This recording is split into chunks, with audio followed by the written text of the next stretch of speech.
Mandé TV, bonjour, bonsoir. Très heureuse de vous retrouver. Merci de votre fidélité à ce plateau Entretien Brut, le plateau qui fait un décryptage de l'actualité de la semaine. On le fait généralement avec des confrères journalistes, des spécialistes, des personnes ressources en fonction des thèmes pour venir nous donner leur analyse, leur décryptage sur ce plateau pour le bonheur de tous les spectateurs, les populations, les citoyens qui nous regardent par le monde.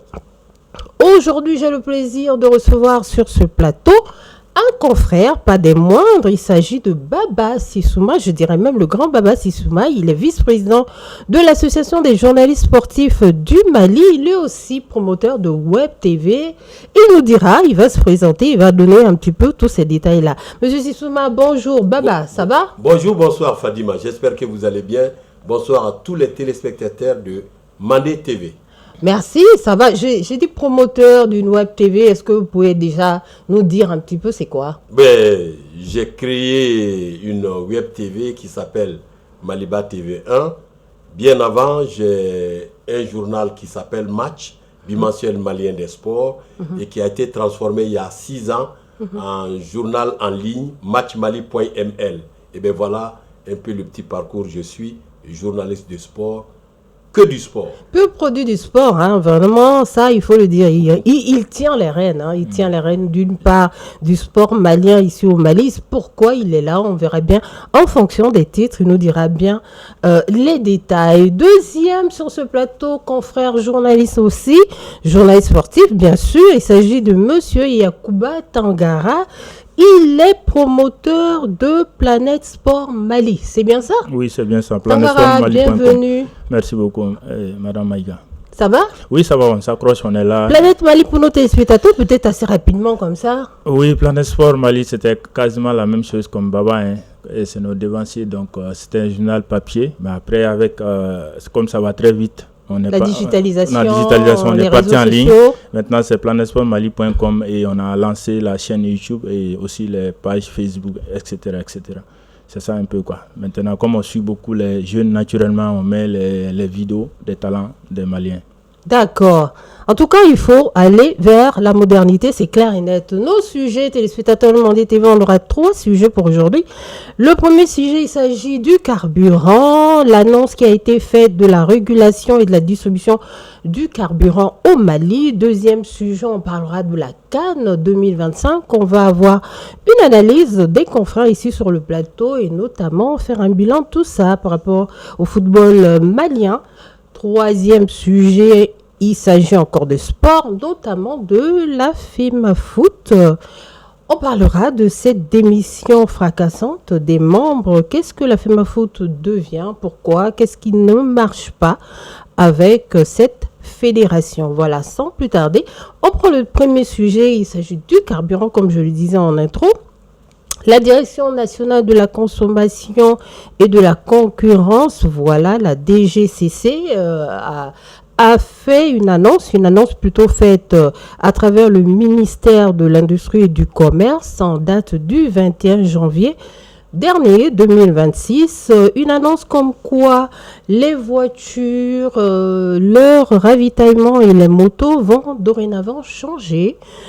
Les voitures, ce sera tous les 72 heures et les motos tous les 48 heures sous présentation d'une vignette. Voilà, les populations ont reçu cette annonce, mais entre-temps, on le ramène, c'est le sujet de l'actualité.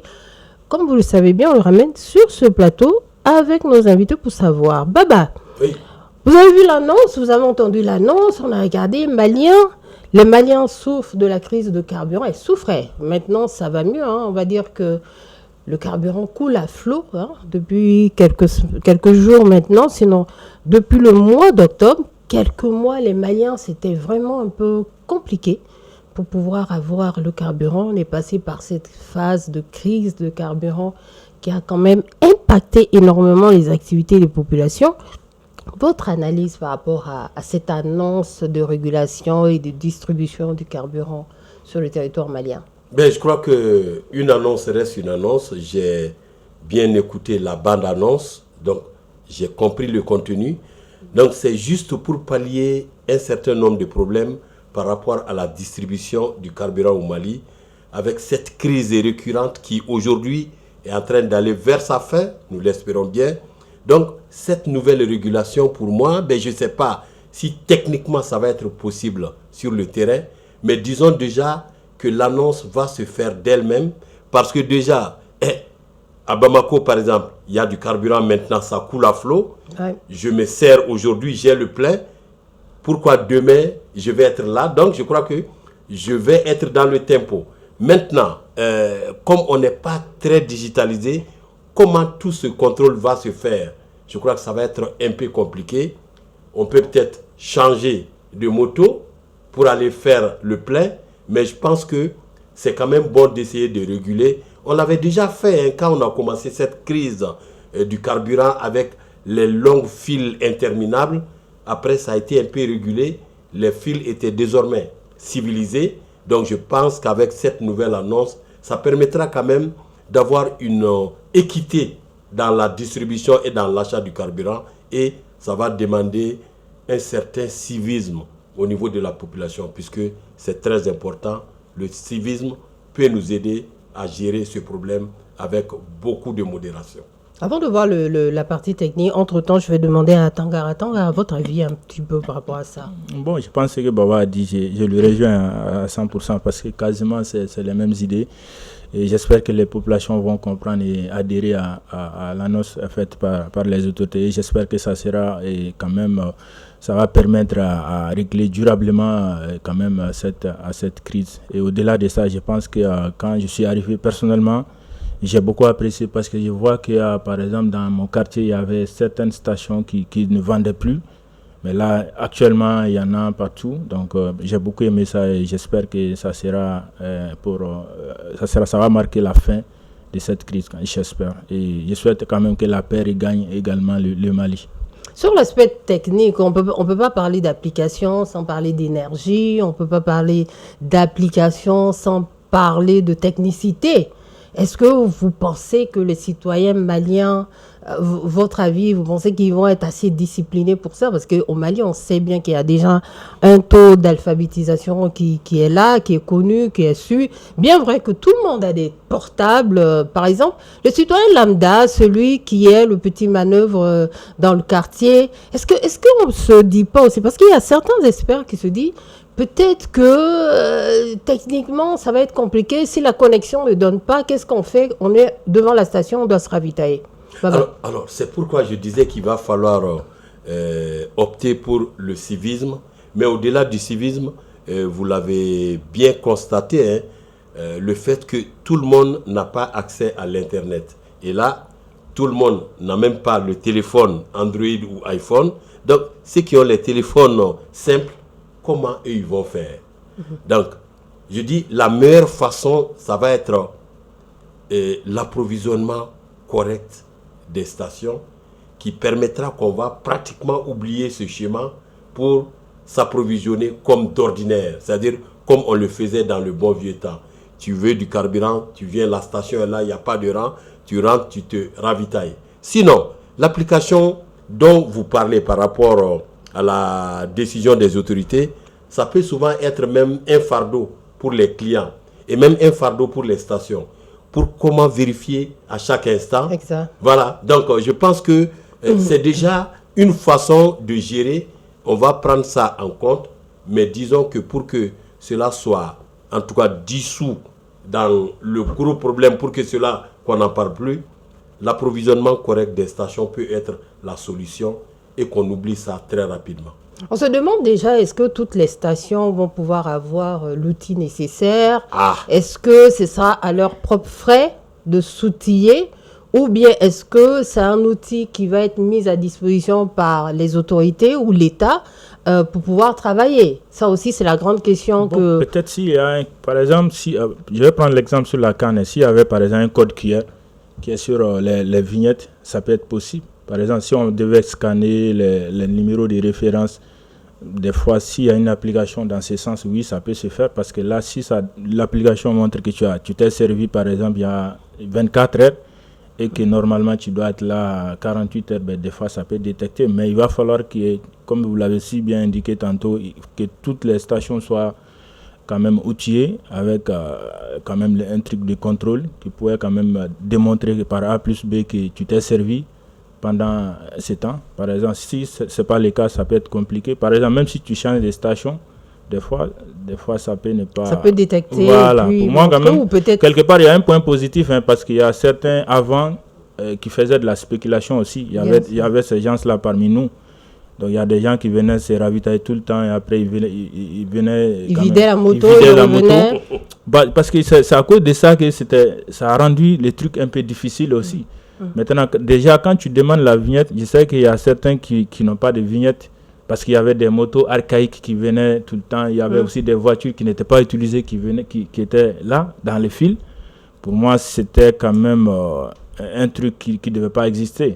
Maintenant, avec ces nouveaux règlements, pour moi, ça peut changer un peu la donne, même si ça n'aura pas trop d'impact, mais quand même, ça aura un petit impact sur je vais juste allez-y. Voilà, anticiper sur les propos de Tangara. Fadima, au fait, à regarder de près l'annonce, on se demande souvent, est-ce qu'on n'a pas mis la charrue avant les bœufs? Parce qu'il faut d'abord installer le système pour commencer à valider. Et là, en faire même temps... Faire des essais, ensuite... Voilà, faire un test sur un certain temps, peut-être valider ça pour un long moment. Et puis, en la matière, comment savoir l'importance des courses des personnes? Il y en a qui n'ont pas beaucoup de courses. Par exemple, un voyageur, tu lui dis il faut 48 heures pour prendre du carburant. Ben, Fadima, je crois que... ça va être difficile. Voilà, ça va être difficile. Donc, il y a peut-être la décision et puis il y a des choses à voir. Je crois que sur le terrain, ils peuvent se rendre compte de certains correctifs à faire. Mais je dis, l'idée en soi n'est pas mal, mais les mesures d'accompagnement doivent être de rigueur pour qu'on puisse être dans le tempo, quoi. En tout cas, ce que vous soulignez, c'est pas mal. Parce qu'il y a des gens, leur activité, c'est de rouler. Affirmatif. Les mototaxis, les taxis, les bus, les Sotrama, tout ça qui quitte Bamako pour ailleurs. Si le bus doit faire un aller-retour dans une journée, il quitte Bamako pour Ségou. En Ségou, il a épuisé son carburant, il est bloqué. Il est obligé de se conformer aux 72 heures avant de se ravitailler. Donc, ça risquerait de pouvoir porter un petit peu de grains de sable dans la machine. Mais à côté de ça aussi, certains spécialistes se posent la question, notamment à certaines personnes, notamment porteurs d'uniformes, avec un certain titre de notoriété ici au Mali, qui n'ont pas du tout même de vignette ni d'assurance. Et les gens disent qu'ils n'auraient même pas dû se limiter seulement qu'à la vignette. Ils auraient dû rajouter même l'assurance et le port du casque. Peut-être que ça aurait été une solution aussi pour remédier un petit peu à cette défaillance-là. Oui, mais Fadima, l'assurance, d'accord, mais le casque, ça c'est pour les motocyclistes. Oui, parce que là c'est... Oui, là on parle des motos, pas des voitures. Voilà. Ben, je sais pas, en tout cas... Peut-être pour faire la promotion du casque, le port du casque quand même c'est bon, mais il y a pas mal qui n'ont pas aussi des casques. Ça a été une occasion. Oui, ça peut être une occasion, parce qu'on sait bien que cette problématique se pose au Mali. Il faudrait beaucoup réfléchir parce que je pense qu'en prenant ce genre de décisions, il faut beaucoup réfléchir. Bon, je pense que quand même, les vignettes, pour moi, ça peut suffire. Mais à mon avis, peut-être il faut développer aussi une application. L'assurance. Non, peut-être une application. Oui, peut-être une application qui peut détecter combien de fois tu t'es servi, pendant combien de temps. Par exemple, avec les références, les codes QR, bon, je pense que c'est faisable. Maintenant, est-ce que dans la pratique, c'est encore opérationnel? C'est ce qui reste à voir. Oui, Fadima, est-ce que les motos sont assurées? C'est rare. Hein, c'est la grande question. Voilà, voilà. Ça, c'est un problème.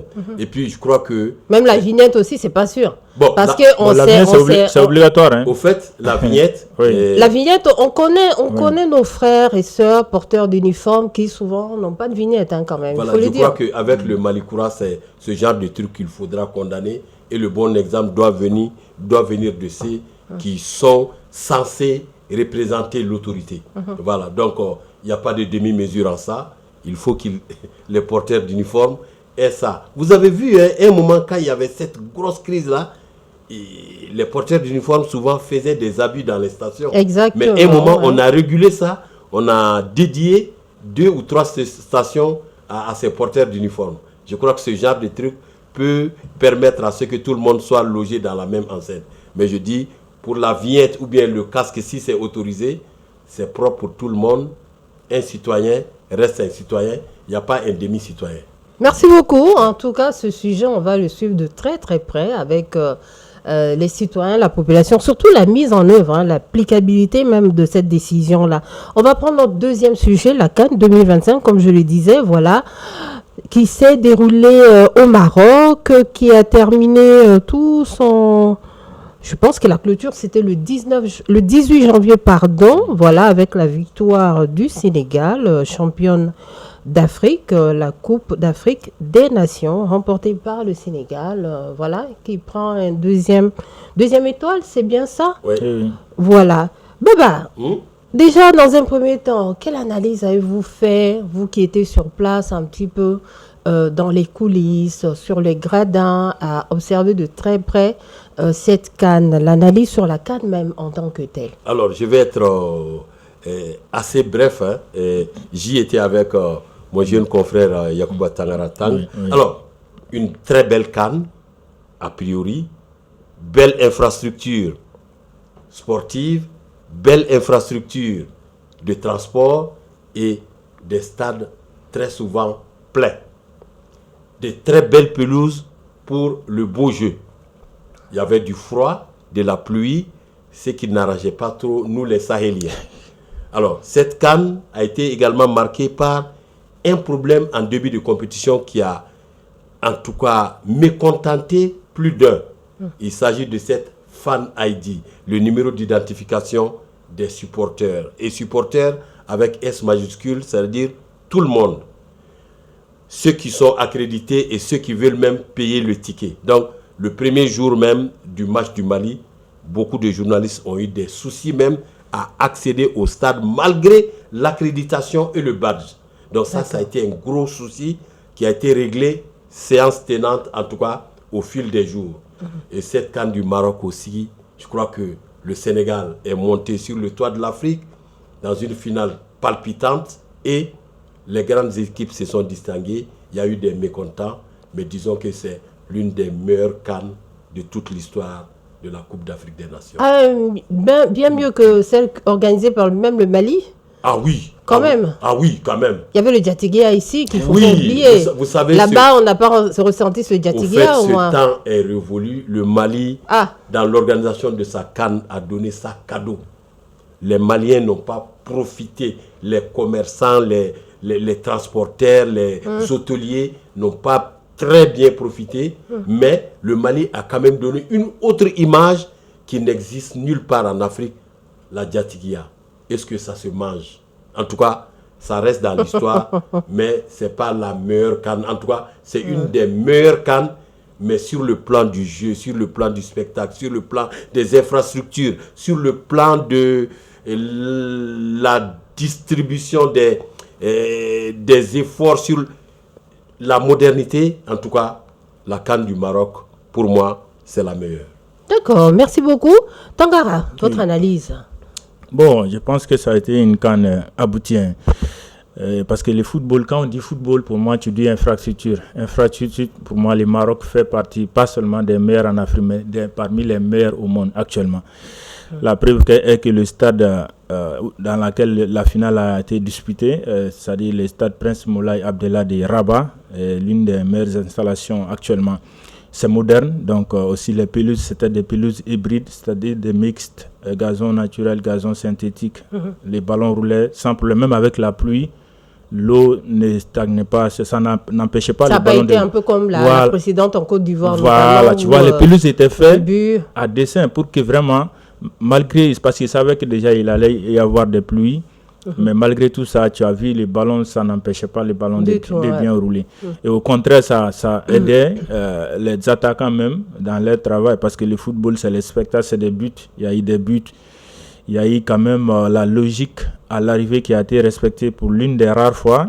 Les 4 meilleurs pays africains, classement FIFA, premier, deuxième, troisième, quatrième, arrivent en demi-finale. Personnellement, dans mes pronostics ont été déjoués. parce que j'avais prédit que peut-être c'est le Sénégal, le Maroc, le Mali et la RDC qui devaient arriver dans les derniers carrés. D'accord. Mais sur mes pronostics, il y a deux qui ne sont pas venus, c'est-à-dire le Mali et la RDC. Mais j'avais vu quand même ces deux pays parmi les équipes qui devaient arriver en dernier carré. Mais quand même, qu'à cela ne tienne, j'ai reçu quand même à bien pronostiquer le Sénégal et le Maroc, et ces deux pays sont arrivés en finale. Alors le Sénégal, quand même, la finale, ça reste quand même toujours, ça anime toujours les débats, parce que c'était un match personnel, il fallait vivre ça, parce que moi, j'étais au stade. Quand même, c'est un match qui a vraiment été tellement bien disputé, mais aussi il y a eu des décisions arbitrales qui ont été contestées par les équipes. La preuve est que le Sénégal, la moitié des joueurs avaient quitté la pelouse avant le coup de sifflet final en contestant une décision arbitrale. Après, quand on voit l'organisation, pour moi, le Maroc a reçu son organisation. Et ça a rapporté beaucoup d'argent, parce que j'ai regardé souvent les émissions sur place quand même. Selon une chaîne marocaine, le pays a eu plus de 1,2 milliard de dirhams. Wow. Hôtellerie, transport et autres. Donc j'ai noté ces chiffres-là. Déjà, c'est un pays à fort impact touristique. Bien sûr, parce qu'il y a beaucoup d'hôtels, il y a les transports est développé. Baba Sisma peut témoigner. Tu peux quitter ici pour aller regarder un match à Gao le même jour par train. Parce qu'il y a les trains à grande vitesse qui est là, qui roulent tout le temps. Tu prends les billets peut-être 3h, 4h, tu es sur place. Donc, il n'y a pas de réservation, il y a un flux. Il y a des gens qui réservent, parce que quand tu réserves, c'est encore moins cher. Parce que les risques, quand tu ne réserves pas, par exemple, j'ai eu la malchance de ne pas réserver lors du match Mali-Sénégal qui devait se jouer à Tanger. J'ai été trouvé qu'il y avait que les places des VIP. Tu vois, donc ça m'a coûté près de 50 000 francs CFA aller-retour seulement. Alors que ça devait me coûter en temps normal un truc de 15 000 ou 20 000. Mais j'ai déboursé au moins 50 000 pour aller regarder ce match. C'est juste un exemple que je te donne, parce que je n'avais pas réservé. S'il y a l'affluence, le mieux c'est de réserver. Mais quand même, pour moi, c'était une CAN aboutie. Il y avait les spectacles. Je pense que les pays qui devaient arriver en finale sont arrivés en finale. Il n'y a pas eu de surprises majeures quand même dans cette Coupe d'Afrique. Oui, je pense que Fadima nous donnera l'opportunité de faire même le bilan sportif. Exactement. On va y arriver. Mais juste dire que vous avez fait référence à la CAN du Mali. Je vais faire un petit clin d'œil. Vous savez, la particularité de la CAN malienne, au-delà de la Djatigia, c'était la chaleur humaine. C'est ce qui fait la différence entre les pays de l'Afrique noire et les pays de l'Afrique du Nord. Voilà. Donc, chez nous, il y a cette symbiose, la chaleur humaine, et c'est naturel, c'est naturel. C'est naturel, et c'est vrai, on est des pays de football, mais il y a cette chaleur. Bon, cela manque un peu dans les pays maghrébins, mais sur le plan de la modernité, ils sont largement au-dessus de la mêlée. Donc, et aussi, il faut dire qu'à l'époque aussi, avec les cadres précédentes, la technologie, les hautes technologies n'étaient pas aussi développées que maintenant. Non. Et le Maroc est un pays très développé, qui travaille beaucoup, avec le président, disons le roi, pardon, qui vraiment fait son cheval de bataille. Il veut vraiment que le Maroc soit une référence en matière de technologie, high-tech et tout le reste. Allons-y maintenant. Oui, je vais te compléter encore. Voilà, comme vous avez parlé de technologie, je dis, quand le Mali a eu la CAN, ce moment-là, la CAF attribuait la CAN pour aider les pays à se développer. La solidarité. Donc ce temps est révolu. Puisque le Mali, sa CAN a été attribuée lors de la CAN Burkina 98, pour une CAN 4 ans après. Vous savez, donc 2002. Donc depuis 98, la CAN a été attribuée au Mali, et c'est un projet de développement. On a tout construit pour atteindre cette CAN. Ce temps aujourd'hui est révolu. Il faut être prêt pour avoir la CAN. Le Maroc était au-dessus de la mêlée. Le Maroc doit en tout cas accueillir la Coupe du Monde dans 4 ans. Encore, et le Maroc est vraiment à la pointe. C'est une CAN merveilleuse. Je vous laisse le micro, Fadima, pour la suite des questions. Merci beaucoup. On va aller tout de suite, sans plus tarder. Je pense que tout de suite, d'entrée, il faut qu'on aille dans le bilan. Le bilan notamment de cette CAN, mais pas la CAN seulement, mais le bilan côté malien. Bilan vraiment sur le football malien par rapport à cette CAN-là. votre analyse, votre décryptage, le bilan, il est comment? Il est élogieux, pas élogieux? C'est vrai, il est élogieux si on avance dans les matchs et si on arrive notamment à avoir la coupe, mais le bilan du football malien par rapport à cette CAN. Bon, d'abord, le bilan de la CAN, je vais dire que il y a eu, tous les records ont été battus par rapport à la dernière CAN, celle de la Côte d'Ivoire. Maintenant, sur le terrain, on va dire... En termes de fréquentation? Oui, en termes de match? En termes de tout. Okay. Le nombre de buts marqués, c'est-à-dire... Ah, le nombre de buts marqués aussi, oui, quand même. Public, c'est au-dessus. Tous les records ont été battus. Maintenant, sur le terrain, est-ce que le meilleur a brandi le trophée?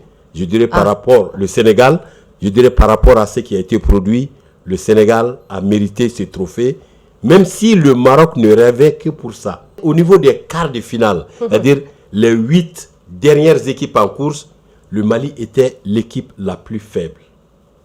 Donc, et fort justement même, le Sénégal a éliminé le Mali. C'est vrai que le Mali pouvait avoir son mot à dire. Donc, tu vas prendre tous les autres pays, c'est des grosses pointures, c'est des équipes pratiquement qualifiées pour la Coupe du Monde. Le Mali n'y est pas. Donc, au finish, le Maroc en finale était pratiquement le grand favori. Et sur le terrain, le Sénégal a été très fort mentalement et tactiquement. Et fort justement, le Sénégal s'impose. Donc, on va dire que le meilleur est arrivé au bout du tunnel avec le trophée. Maintenant, je pense que c'est une CAN quand même qui retiendra toutes les attentions. Le podium, il est là. C'est Sénégal, Maroc et Nigeria. Et on va parler également de cette déception de l'Égypte, septuple champion d'Afrique, qui n'y arrive pas avec la malchance pour l'icône Mohamed Salah, qui rêve toujours d'avoir ce trophée. On va parler de Sadio Mané qui va prendre sa retraite avec 2 titres de Coupe d'Afrique extraordinaires. Et on va parler de cette grosse déception du Maroc en finale, qui rêvait de gagner sa CAN, mais qui est tombé des nues. C'était l'hécatombe, le jour de la finale. Le Maroc était vraiment en deuil au coup de sifflet final. Et on va parler aussi du champion sortant, la Côte d'Ivoire, qui est tombé en quart de finale comme le Mali. Ça a été la grande surprise d'ailleurs. Et bien voilà un peu certaines choses que je pouvais dire au niveau du bilan de la CAN. D'accord, merci beaucoup.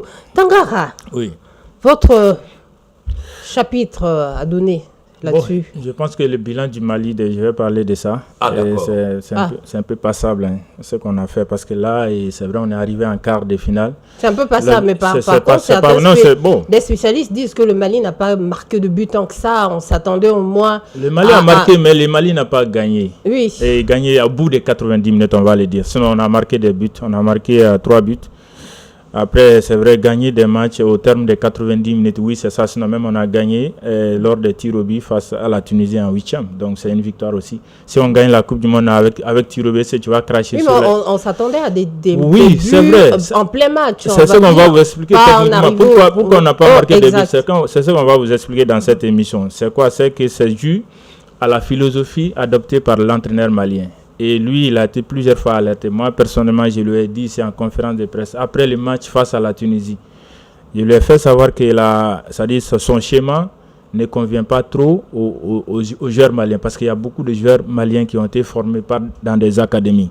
Alors que le style académique n'est pas style défensif. Lui, il joue un football carrément défensif, mais il attend les derniers moments pour opter à des changements offensifs. Mais dans certains matchs, ça peut marcher, mais face à des grandes équipes, ça peut ne pas marcher. Par exemple, tu as vu face au Sénégal, les jours où on a été éliminé. Tout le monde a vu que le Mali a enregistré beaucoup de regrets. Parce que si on avait accepté de faire le jeu, j'ai pari fort que cette équipe du Sénégal, même si elle avait gagné le Mali, ça allait être au cours des prolongations, mais pas au bout des 90 minutes. Si on avait accepté de proposer un jeu cohérent qui peut quand même convenir au style des profils des joueurs que le Mali détient. Voilà les problèmes pour moi, qui a trop pénalisé l'équipe du Mali. Maintenant, par rapport à la CAN globale, je pense que, comme Baba l'a dit, personnellement, je pense que le Sénégal a mérité son titre. Ils ont cru, ils ont un bon mental, ils ont des joueurs qu'il faut. Tous les compartiments du jeu, du gardien jusqu'au numéro 9, Ils ont vraiment des joueurs qui jouent les hauts niveaux, pas seulement en équipe nationale, mais aussi dans les clubs. Ça compte beaucoup. Pareil pour les Maroc, mais aussi le Nigeria surtout, qui a produit, à mon avis, l'un des meilleurs footballs dans cette Coupe d'Afrique. Et ils sont avec l'entraîneur malien Eric Sekouchel.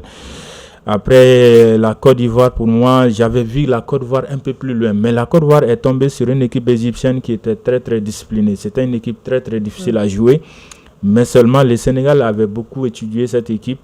Et le Sénégal a gagné son match de demi-finale. Mais je pense qu'au-delà du match de la finale, il y a certains matchs qui étaient très très difficiles à prédire. Parce qu'on ne pouvait pas prédire que vraiment les Maroc et le Sénégal peuvent arriver en finale, bien avant les coups d'envoi. Parce que quand on voit les matchs des huitièmes de finale, quarts de finale, souvent il y avait certaines affiches de rêve. Imaginez Maroc-Cameroun par exemple.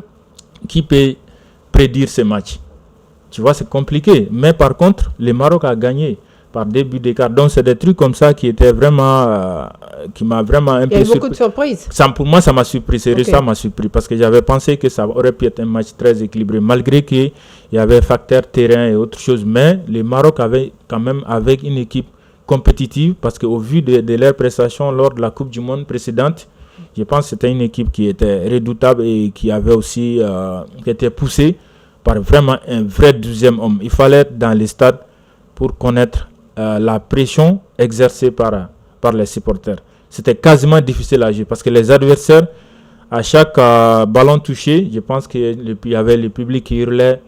Si tu n'es pas bon mentalement même, tu ne pouvais pas vraiment développer ton jeu face aux Marocains. Pour moi, c'est ce qui est arrivé un peu au Nigeria en demi-finale.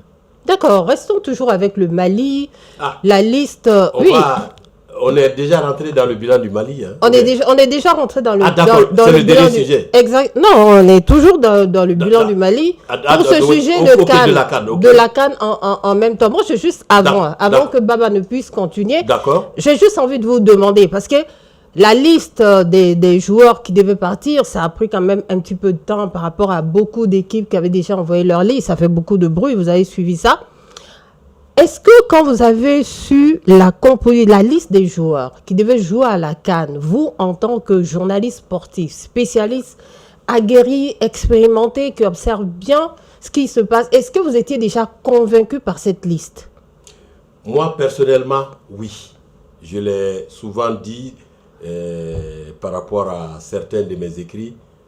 Pour moi, pratiquement, il n'y a pas eu de grands joueurs entre guillemets, qui est resté à quai. Pour moi, le coach Tom Saint-Phil a ratissé large et tous ceux qui devraient être là pour aller représenter le Mali étaient là au rendez-vous. Vous dites que la liste a un peu traîné. Je dis non. Légèrement. Oui, la communication de la liste, je dis pas traîner, peut-être par rapport à certains. Sinon, il y a une deadline pour donner la liste et le Mali n'a pas été au-delà de ces délais et on a donné la liste dans le délai. Et moi, je crois que les meilleurs pour moi, au niveau de la sélection du Mali, étaient là pour aller à la CAN.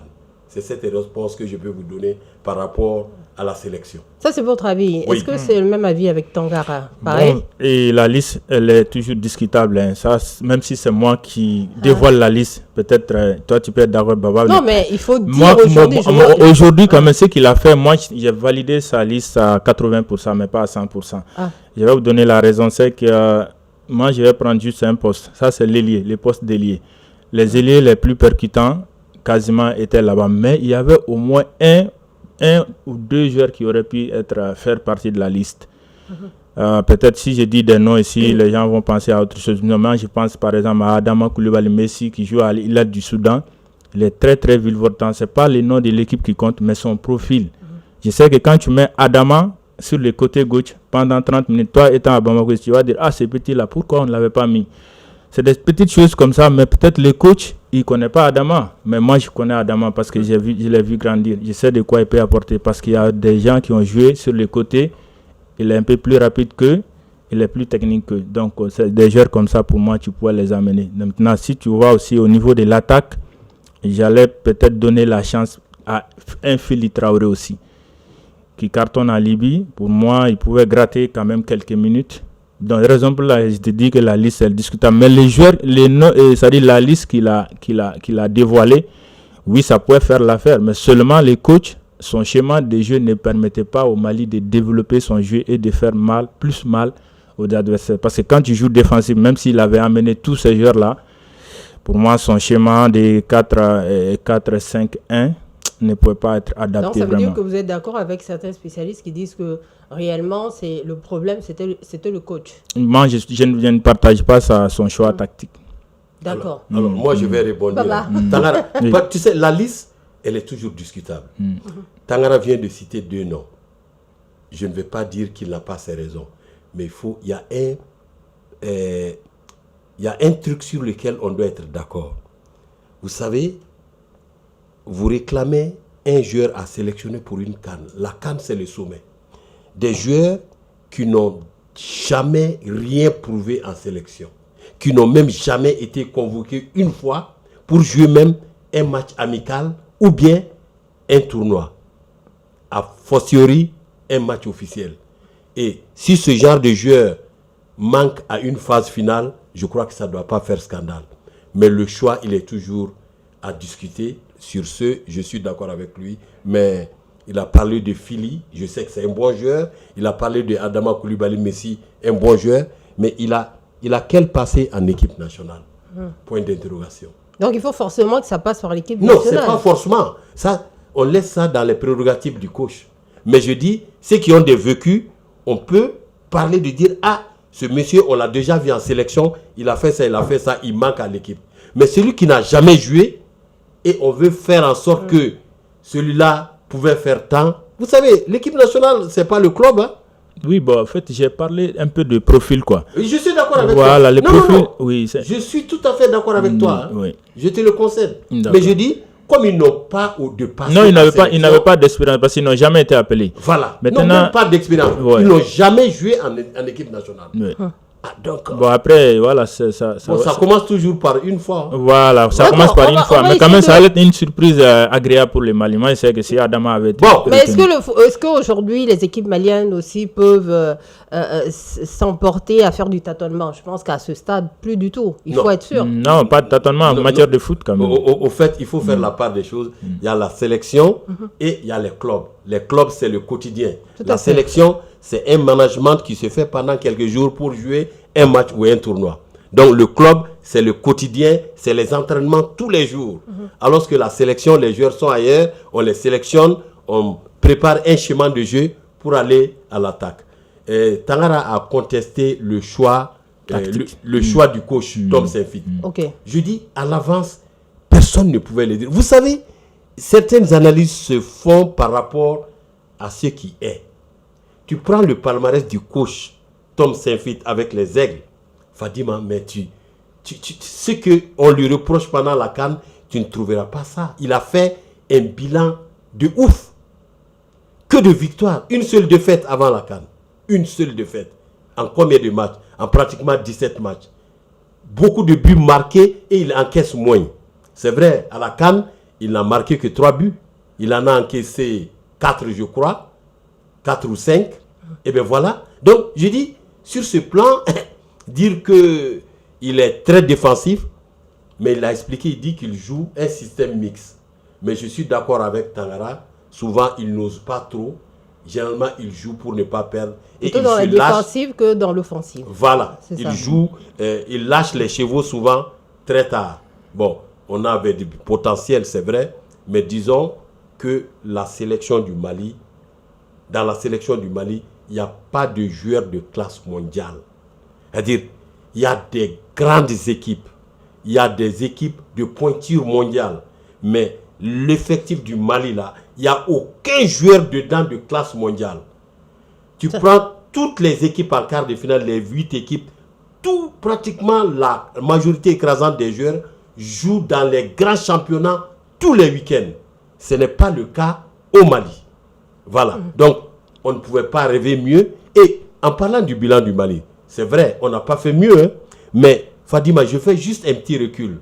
Depuis 2013, où on a été 3e, on est monté sur le podium. Après 2012, podium 2012, podium 2013. 2015, 2017, on est sorti éliminé au premier tour. 2019, on est éliminé en 8e de finale. 2021, éliminé en 8e de finale. 2023 en Côte d'Ivoire, on est éliminé en quart de finale. Et 2025 au Maroc, éliminé en quart de finale. Est-ce que par rapport aux CAN précédentes, on a été mauvais? Je dis non. Peut-être que le système de jeu n'est pas plu.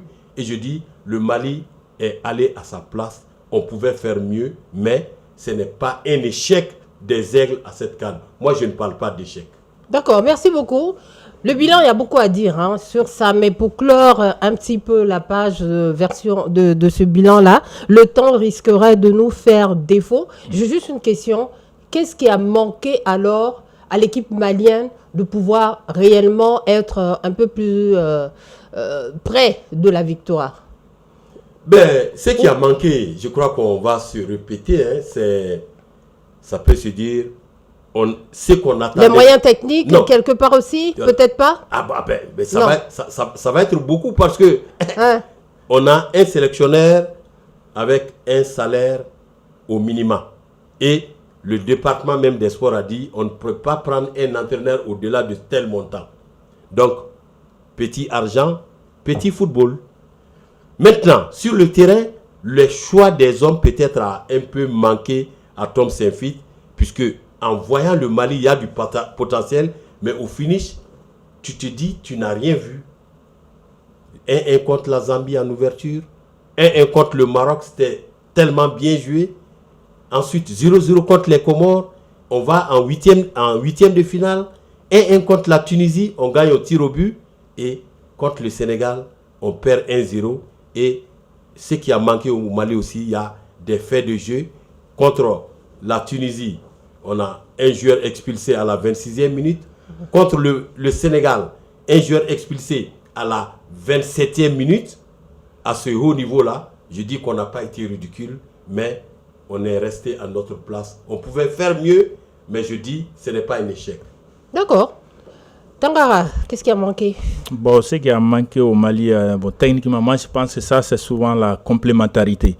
Dans le jeu, on a senti que l'entraîneur il a mis des joueurs, des fois c'est pas complémentaire. Par exemple, il met même profil, plusieurs profils contre par exemple le Sénégal. C'était quasiment, on a dit 4 défenseurs, on a dit 5 milieux, 4 défenseurs, un seul attaquant. Moi si je vois ça, souvent ça me fait mal. Par exemple, si tu as tous ces joueurs-là, par exemple, il y a un Mamadou Sangaré qui casse tout en France. Actuellement, c'est la meilleure recrue du côté lensois. Donc, il le met souvent, il me passe à sa place. Tu prends un Mahamadou Doumbia, pour moi, c'est un milieu axial. Des fois, il l'oriente sur le côté. Il n'a jamais joué sur le côté, c'est un milieu axial. Tu le mets milieu axial, il va dribbler, il va faire des décalages, il va casser des lignes, il va faire des bonnes passes. On n'a pas tiré profit au fait de nos talents. Tu prends un Lassine Snao aujourd'hui, quand on joue offensif, s'il avait opté pour un choix offensif à 100%, aller presser l'adversaire devant, j'avoue que Lassine qui a reçu 3 billes, il allait marquer au moins 6 billes. Je pense que Lassine Snao aurait pu devenir le meilleur buteur de cette Coupe d'Afrique. Si l'entraîneur avait un schéma de jeu adapté à son style de jeu. Regarde un attaquant comme ça qui marque 3 buts, seul quasiment, il lutte seul, il fait le pressing, il a le ballon des fois à 35 mètres, il court. 35 mètres, il arrive dans la surface de réparation pour encore finir l'action. Il fait beaucoup d'efforts. Maintenant, s'il était servi, s'il était aidé par au moins 2 ailiers rapides aussi qui pouvaient récupérer des ballons plus haut, il allait avoir des ballons dans la surface un peu plus tranquille et il allait finir les actions un peu mieux comme il a fait. En lui voyant là, on sait qu'il a toutes les qualités requises d'un attaquant, mais à cette CAN, pour moi, il peut avoir des regrets parce qu'il n'a pas été mis dans des bonnes dispositions dans la surface de réparation pour pouvoir être encore plus efficace. Par exemple, s'il avait marqué 6 billes, 7 billes, scénario lui, il allait prendre un autre standing à travers cette Coupe d'Afrique, mais il ne reçut pas à cause du choix tactique du coach qui défend trop. Souvent, il respecte trop l'adversaire. Il doit regarder les yeux dans les yeux. C'est-à-dire, c'est pas parce qu'on joue le Sénégal qu'on doit trop respecter le Sénégal. C'est vrai, c'est une bonne équipe, mais nous, on doit se dire que oui, mais nous, les Mali, on a aussi des joueurs qu'il faut pour regarder droit dans les yeux à toutes les grandes équipes d'Afrique. Je pense que cela nous a beaucoup manqué. C'est-à-dire si les coachs vraiment avaient fait des bons choix souvent, aussi mettre les postes dans leurs postes de prédilection, les Mali auraient pu faire mieux. Dernière chose que j'ai constaté, les coachs, il a mis des joueurs qui n'avaient pas assez de minutes de jeu dans leurs clubs respectifs. Alors que l'équipe nationale, pour moi, n'est pas faite pour mettre les joueurs en forme. Mais l'équipe nationale est faite pour des joueurs qui sont déjà en forme, qui arrivent étant prêts physiquement, techniquement, tactiquement. Le reste, c'est juste de les adapter dans le chemin, de tracer le plan de jeu et d'aller attaquer l'adversaire. En tout cas, en un mot, c'est le choix tactique qui a manqué. À mon avis, quand même, le choix tactique a manqué parce que non seulement il n'a pas mis les joueurs souvent à leur poste de prédilection, et des fois il a mis des joueurs qui étaient courts physiquement, pas contre son système en tant que tel. Le système, tu peux l'utiliser, mais tu l'utilises avec des joueurs qui sont prêts physiquement. Quand le joueur n'est pas prêt physiquement, tu défends trop, le joueur il s'énerve, il n'a plus ses réflexes, il va commettre des fautes. Conséquence, on encaisse 3 cartons rouges en 5 matchs. Comment on appelle Bisma, il a pris les rouges. Amadou Aïdra, il y a Woyo Koulibaly. Ouais. C'est des joueurs qui n'étaient pas prêts physiquement à 100% quand ils arrivaient à la CAN. Quand tu prends Amadou Aïdra, physiquement, il n'était pas prêt à 100%. Yves Bisma n'était pas prêt à 100%. Woyo Koulibaly, sur son action, il a été un peu naïf. Mais ça arrive dans le football. Mais quand même, pour les 2 autres rouges là, c'est dû un peu au choix tactique. Parce que quand tu défends trop, il faut avoir des joueurs qui peuvent s'adapter dans ce système défensif, prêts à fournir des efforts à tout moment, qui ont des bons réflexes et qui n'ont pas, c'est-à-dire qu'ils vont pas se fatiguer au moins à la demi-heure de jeu. Mais quand le joueur n'est pas trop en jambes, en 100% physiquement, tu lui demandes de défendre trop pendant longtemps, je pense pas s'il va tenir. Donc forcément, même s'il reprend la même chose, on va prendre des cartons rouges. Et Fadima, oui, assez rapidement. Oui, il a joué souvent pour ne pas perdre. Et c'est une compétition, souvent ça paye. J'ai vu 2 matchs références sur les Aigles, sur les 5 matchs. La deuxième journée de poule contre le Maroc, il a joué défensif, et il a coincé le Maroc, il a égalisé et il a même eu la chance de gagner le match. Donc, on était fiers de l'équipe ce jour. Contre la Tunisie, il a également été très costaud parce que après l'expulsion de Woyo Koulibaly dès la 26e, il a tenu bon, encaissé pratiquement en fin de partie, égalisé dans les arrêts de jeu, aller au tir au but après les prolongations et gagner. Je dis, l'équipe a été très forte mentalement. Maintenant, le reste, ça peut se discuter. Généralement, coach Tom Saint-Fit a souvent joué pour ne pas perdre. Il n'a pas trop osé, mais disons-le, ceux qu'il avait sous la main, ce n'étaient pas les meilleurs de la CAN. Je ne dirais pas les meilleurs du Mali, mais les meilleurs de la CAN parce que en face, il y avait du costaud, il y avait du solide. Une équipe comme le Nigeria pouvait aller remporter ce trophée. Mais je dis c'est un échec pour le Nigeria qui était finaliste il y a 2 ans et qui se retrouve 3e. Mais c'est un bilan très bon pour le sélectionneur malien du Nigeria, Eric Sekouchel. Juste une toute dernière pour clôturer ce sujet concernant le bilan. Vous approuvez que le coach, on le garde toujours ou pas? C'est un peu les discussions entre citoyens maliens. Bon, moi je pense que... Baba juste oui, non, assez rapidement et puis... Bon, moi je pense qu'il faut changer. Il faut changer. Baba? Moi je ne sais pas, parce qu'il y a un truc qui est là. Non, il a un contrat. Le contrat finit jusqu'en août 2026. Le libérer, vous payez de l'argent. Je ne sais pas. Si ça doit se faire, il faut le faire à temps. En tout cas, il y en a qui doivent décider à ce niveau. Et comme il n'y a pas de comité exécutif, mais je ne sais pas. En tout cas, c'est à voir. Il y en a qui doivent décider. Il y avait des objectifs qui ont été assignés au coach aussi.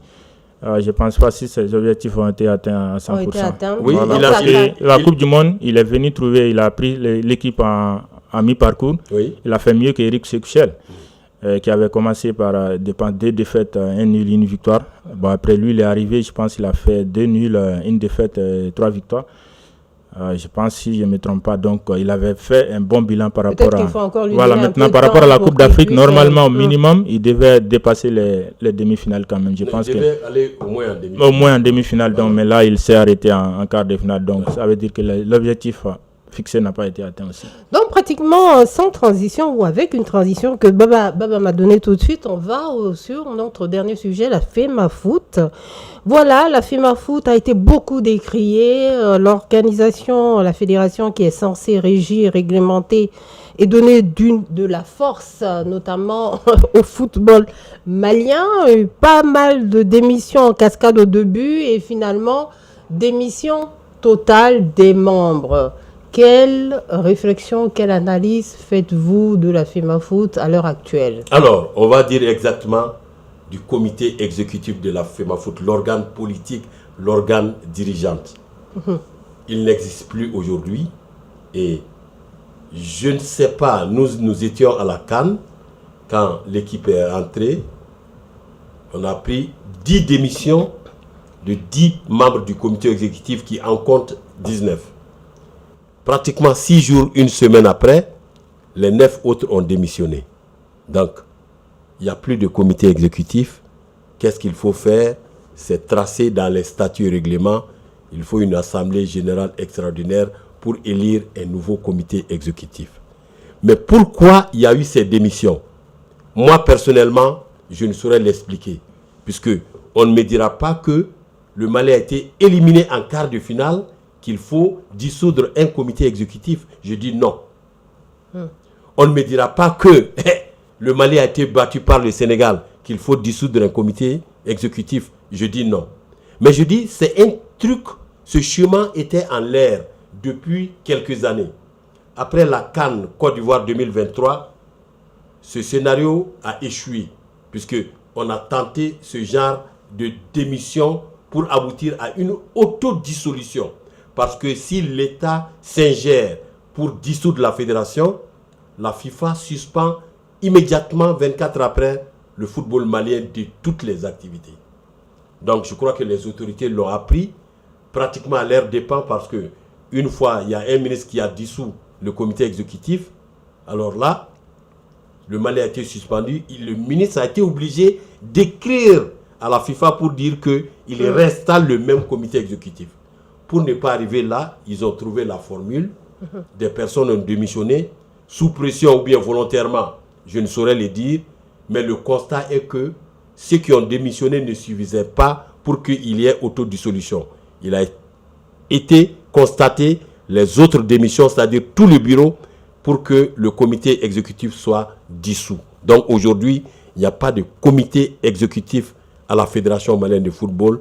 Le secrétaire général gère les affaires courantes en attendant une feuille de route de la FIFA. Vous voyez, ce n'est pas l'État malien qui va décider. Hein. On va dire tout ça pour ça. Tout le monde attend la feuille de route de la FIFA qui va venir pour tracer le cap. Dire, vu la situation, tac, ça se passe comme ça. Voilà. Ça, c'est ma première vision de cette démission et de cette autodissolution du comité exécutif de la FEMAFOOT. Merci beaucoup, Baba Tangara. Oui, je pense qu'il a parfaitement bien résumé la situation.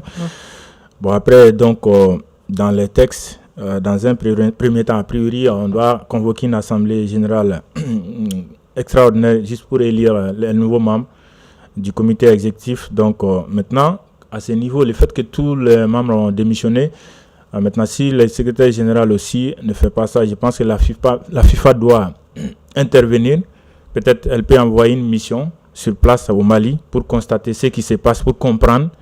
Et après, à la lumière de cette mission, la FIFA doit prendre une décision pour l'avenir du football malien, c'est-à-dire par rapport au comité directeur. Donc maintenant, soit la FIFA peut conseiller au secrétariat de convoquer une assemblée, soit pour élire un nouveau bureau, soit la FIFA peut mettre en place un comité de normalisation.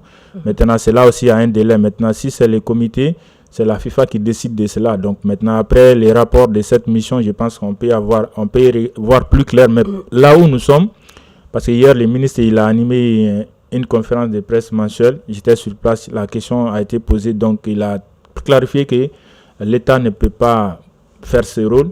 C'est seule la FIFA qui est habilitée à faire ça. Maintenant, que les gens doivent attendre ça, on doit rester un peu patient parce que là où nous sommes, on ne sait pas qu'est-ce qui peut se passer. La mission arrive quand, qu'est-ce que la FIFA va décider, personne ne peut le dire. Donc les gens sont obligés de rester patients pour voir un peu plus clair pour l'instant. Est-ce qu'à ce stade, oui. C'est pourquoi je suis malade. Moi, personnellement, je suis tombé des nues. Quand j'ai écouté et vu cette cabale contre la fédération, on dirait que les gens ne voient au Mali le football que tous les 2 ans pendant la CAN pour juger. Alors que le football, c'est toute une chaîne. C'est les clubs, c'est les districts, c'est les ligues, c'est la fédération. Et tout ça là, ça forme la grande fédération. Il y a du travail quotidien dans les clubs, dans les académies, dans les centres. Ça ne commence pas en sélection. Et la sélection, c'est la crème, c'est l'élite. Et quand on doit juger uniquement tous les 2 ans, et on va dire c'est la fédération, c'est trop facile.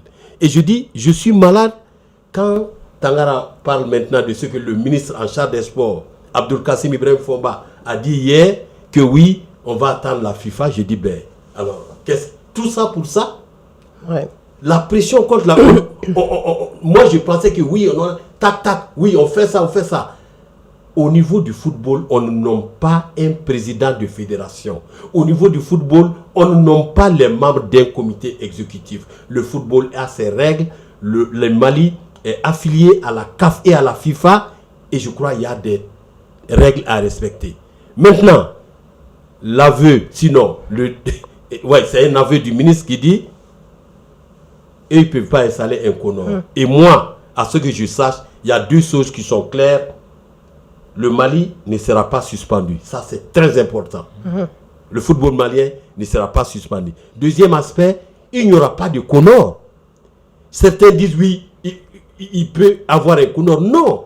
Un Conor, comité de normalisation, c'est lié à des faits. C'est lié à des dysfonctionnements qui ne sont pas là. Parce que là, c'est des démissions volontaires. Non, ça c'est... Voilà. Et ces démissions volontaires sont contenues dans les statuts de la fédération. Oui, les statuts votés en mars 2025, harmonisés avec les statuts de la FIFA. Donc, tout le Mali, c'est ça, le ministère, les clubs. Il y a eu des experts maliens qui ont contribué à ces textes et qui ont été votés pratiquement à l'unanimité. On ne va pas faire fi de ces textes. Et le problème des démissions est résolu dans les textes. Tout à fait. Si tout le bureau démissionne, il faut procéder au remplacement à la faveur d'une assemblée générale extraordinaire. Et on veut nous parler de Conor.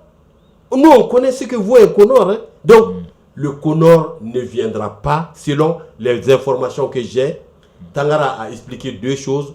La FIFA est en phase. Hein? La FIFA communique avec le secrétaire général qui est le gardien du temple.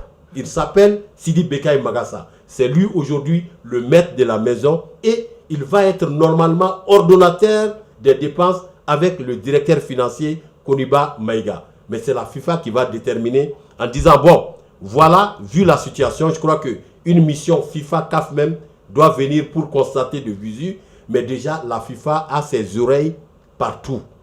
Donc la FIFA comprend tout ce qui se passe au Mali, ils vont venir constater et je crois qu'on va aller pour une convocation d'une assemblée générale extraordinaire pour élire un nouveau bureau. Mais quand, je ne sais pas, parce que dans les statuts, c'est dit dans un délai impératif, le délai qu'il faut. Donc, allez savoir ce que ça va donner, mais ce que je sais, ce n'est pas le gouvernement malien qui va décider de comment faire.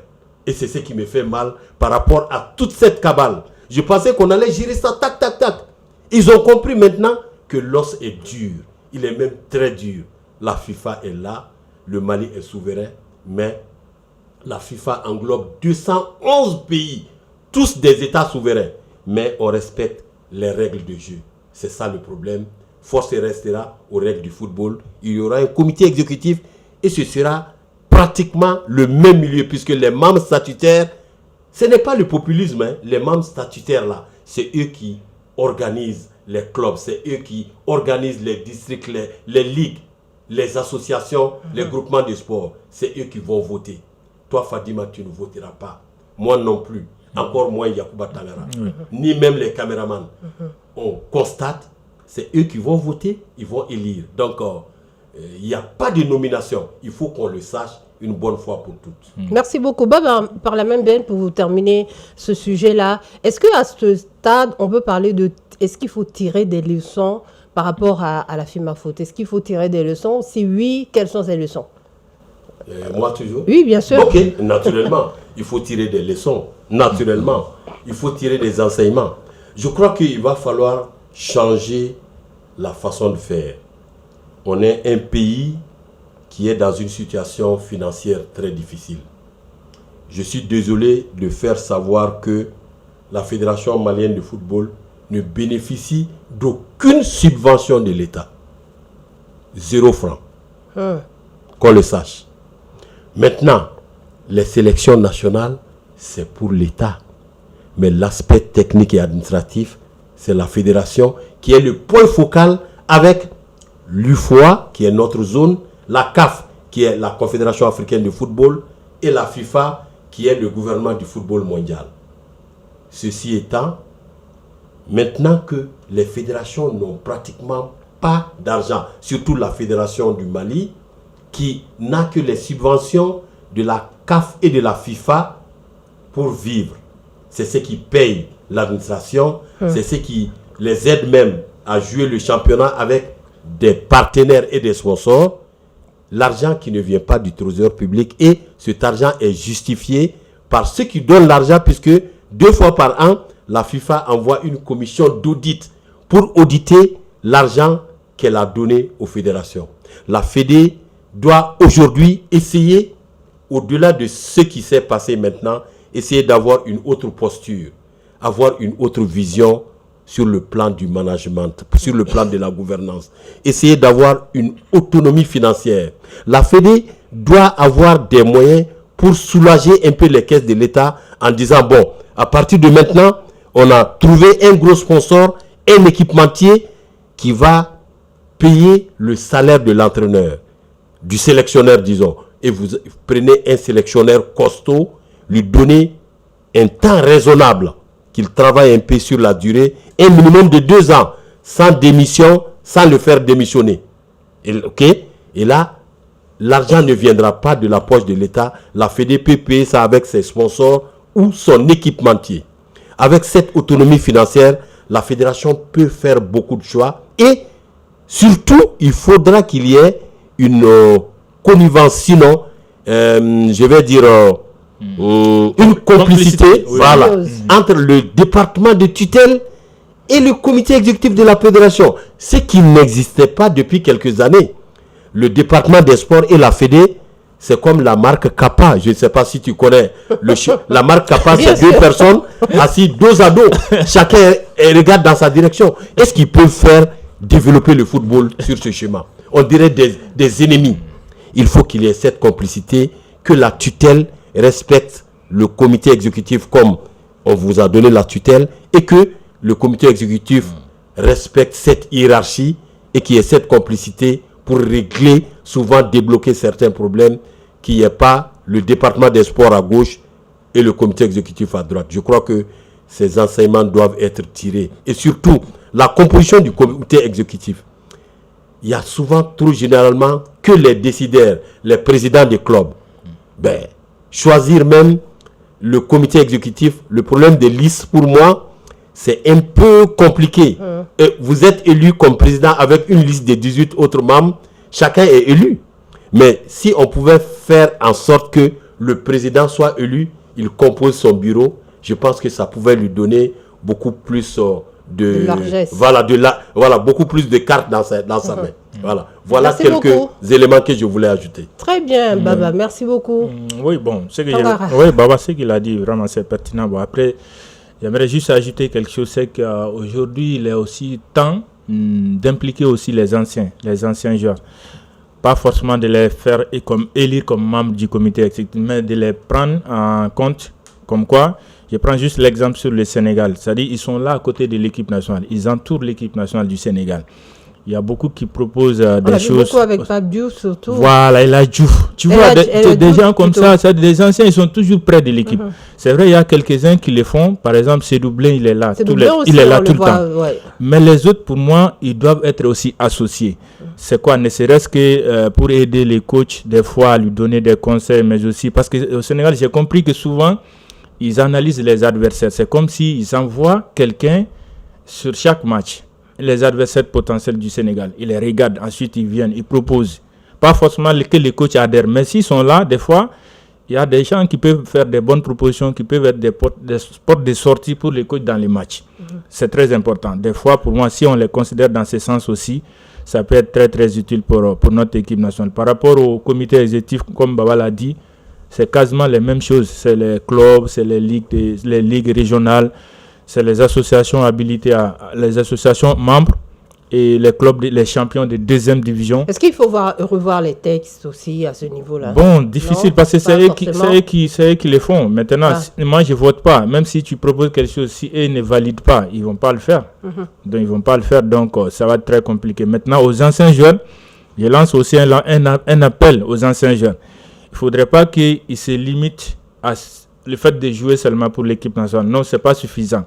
Il faut venir s'impliquer. Samuel Eto'o, aujourd'hui, le président de la FECAFOOT. Il pourrait rester en Europe. Hein.